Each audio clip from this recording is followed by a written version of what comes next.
pornografia e desinteresse sexual, principalmente em pacientes jovens. Doutor, existe alguma correlação em relação a isso? Eu sempre digo para os pacientes que sim. Meu nome é Diogo Smith, urologista e andrologista, especialista em saúde do homem. Atendo de forma presencial e online.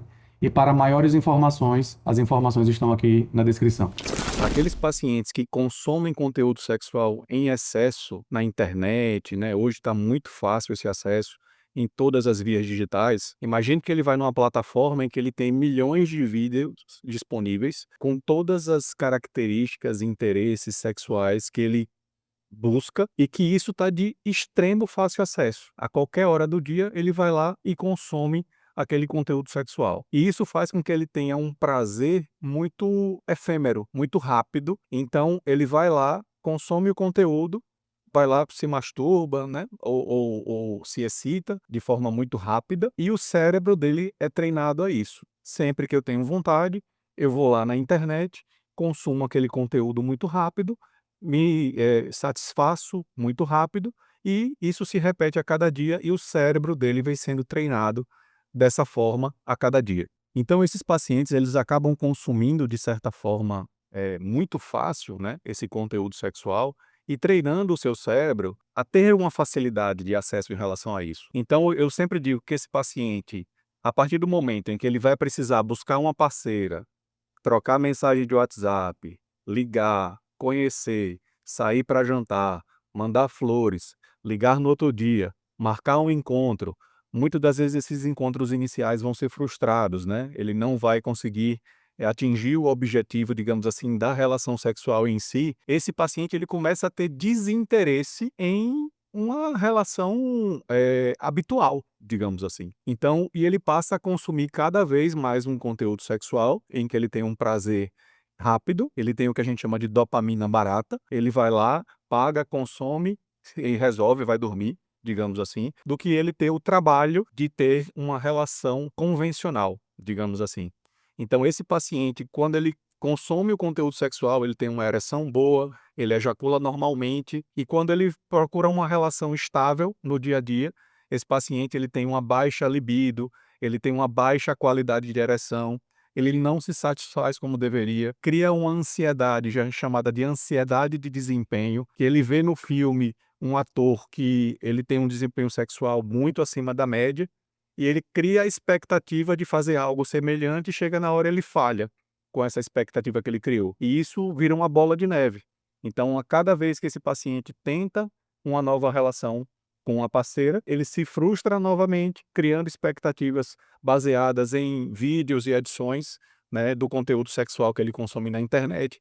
E isso vira uma bomba na vida dele. Para tratar esse paciente, né, a gente precisa trazer um psicólogo, a gente precisa trazer um psiquiatra para o nosso lado, para que esse paciente entenda que ele tem um problema e que esse problema precisa ser tratado, porque senão a gente vai ter um paciente com sequelas sexuais e sociais, digamos assim, absurdas, ao longo da vida. Então, se você consome conteúdo sexual em excesso, se você consome pornografia em excesso, e se isso está afetando diretamente a sua saúde sexual, não deixe de procurar ajuda.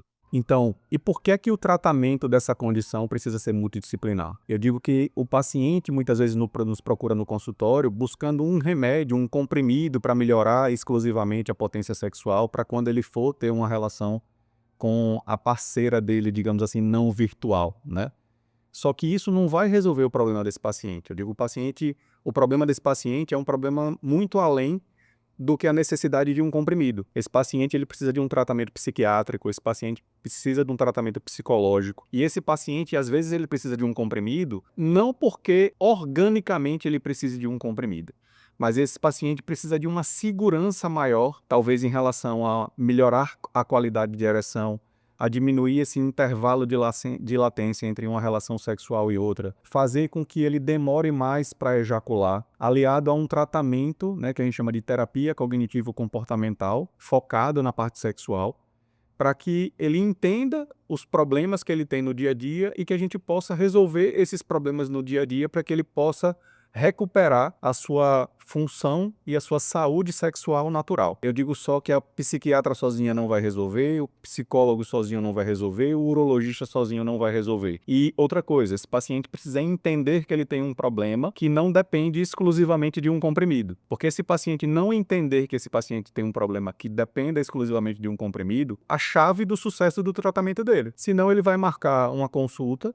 vai dizer, doutor, estou com um problema de impotência sexual toda vez que eu vou namorar, estou ejaculando rápido, o médico vai dar um comprimidinho para ele lá, na busca de resolver aquilo ali de forma momentânea, ele vai perceber que ele vai continuar consumindo muito conteúdo sexual na internet, ele vai perceber que os problemas relacionados à sua sexualidade vai continuar com sua parceira e que o comprimidinho só não vai resolver. Então eu preciso trazer esse paciente para o meu lado, eu preciso conversar com os profissionais que o atendem para que a gente possa fazer uma abordagem multidisciplinar e que a efetividade do tratamento desse paciente seja por completo, né? Não seja focada em apenas um comprimido. Essas informações foram relevantes para você? Então não deixe de se inscrever no nosso canal, não deixe de deixar o seu like e não deixe também de ver vídeos semelhantes como esse aqui no nosso canal.